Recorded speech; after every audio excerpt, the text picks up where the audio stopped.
Good afternoon. This is Sean Golding with Golding & Golding, here to discuss the basics of the IRS Voluntary Disclosure Program updated practice. When people think of voluntary disclosure, they think of OVDP.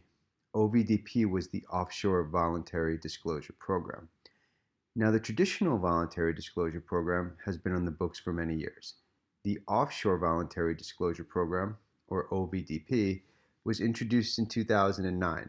That program has since been closed as of September 2018.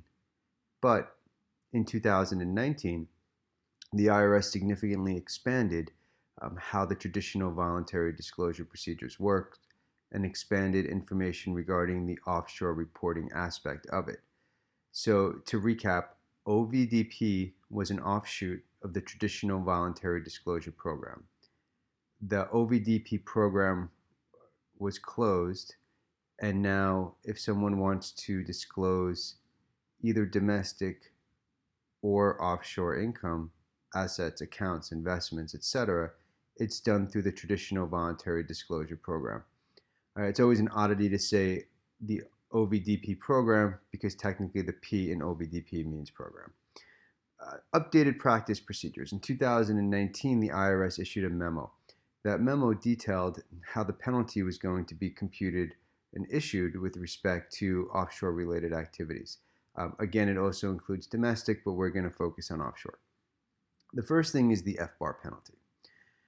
When someone qualifies for the streamlined program, they pay a 5% penalty on the highest year-end balance within the compliance period, or possibly a penalty waiver if they qualify for the streamlined foreign.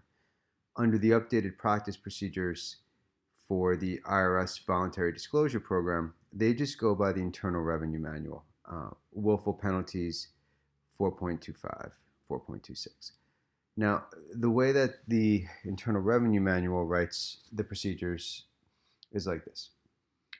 It's 50% max value or $100,000, whatever is higher, which essentially means $100,000 is the floor. That $100,000 adjusts for inflation. So there's no way to know for sure what your penalty will be when you apply because there's mitigating factors. The IRS agents do have some wiggle room when it comes to possibly mitigating or reducing penalties. Oftentimes they'll have to confirm with their manager. They may not have independent authority, but that penalty may be able to be mitigated. Now, the difference was under the traditional OVDP, there was a straight penalty. It was 27.5% on the highest year's maximum value, unless you were dealing with a bad bank, and then the penalty shot up to 50%. So the 50% willful penalty is not out of the realm of what the IRS was doing under OVDP when any one of the bad banks were involved. Banks or facilitators, at the time the program closed, there were about 150 of them. In addition to the FBAR penalties, there's various other international reporting forms: the 8938, the 5471, 3520A, 8865.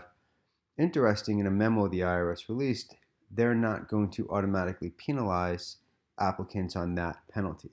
So under the traditional OVDP, everything was kind of mixed together unless it was exempted or excluded, and then there was one single penalty. Here, the IRS will presumably, in most circumstances, try to go after the 50%. Again, it's negotiable.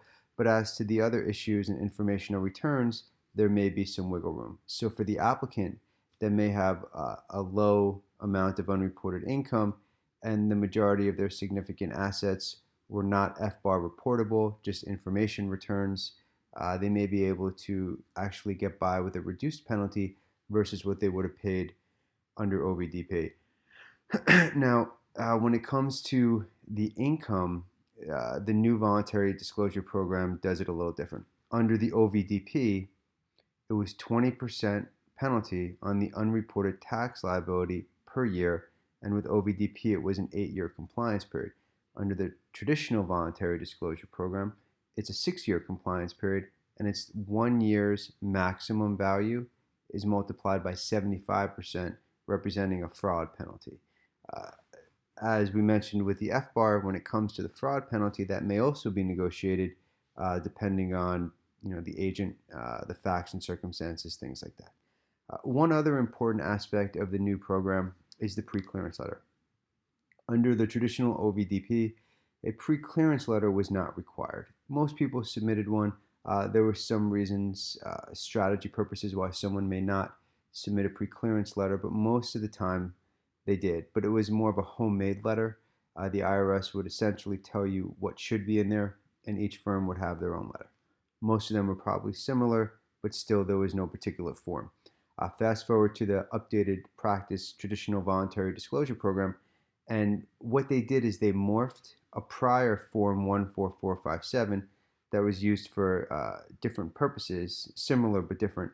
And then under the new version of the program, the 14457 has two parts to it. There's the initial preclearance letter part. So there's the preclearance letter, which is part 1 of the 14457, which is submitted initially.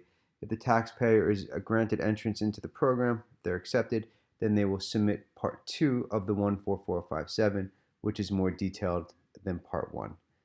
That's an introduction to the new IRS Voluntary Disclosure Program. If you want some more information, feel free to visit our main website, goldenlawyers.com. We've got a ton of information on there to assist you. If for some reason you qualify for the streamlined procedures instead of traditional voluntary disclosure, or just want some more information on those programs, we have a sister site dedicated exclusively to streamlined. It's called irs-streamlinedprocedures.com. My name is Sean Golding. Thank you for your time.